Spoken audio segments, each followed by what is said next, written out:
রোজা রাখার নিয়ত করেন বা রোজা রাখেন বা যাদের ডায়াবেটিস নিয়ন্ত্রণে রয়েছে অবস্থায় রোজা রাখতে চান, তাদের ক্ষেত্রে কি ইনসুলিন বা ওষুধের মাত্রার কোনো পরিবর্তন করতে হয় কিনা?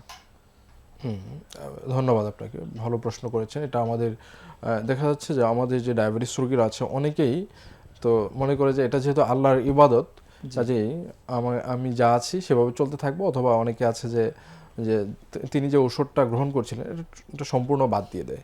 জি। তো দুইটাই ক্ষতিকর হওয়ার সম্ভাবনা থাকে।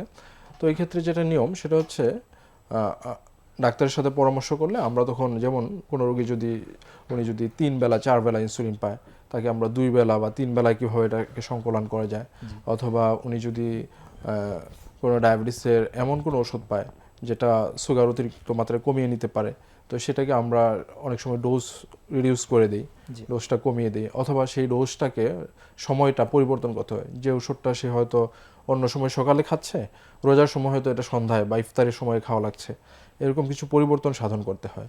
তো এভাবে যদি পরিবর্তন করে নেওয়া হয় তখন কিন্তু এই দিনের বেলায় যে রোজা রাখতে যে যে সুগারটা অনেক বেশি কমে যাওয়া, যেহেতু দীর্ঘ সময় তখন না খেয়ে থাকতে হয়, তো সেই ঝুঁকিটা থাকে না এবং তারা কিন্তু খুব ভালোই তখন রোজা রাখতে পারে আর কি।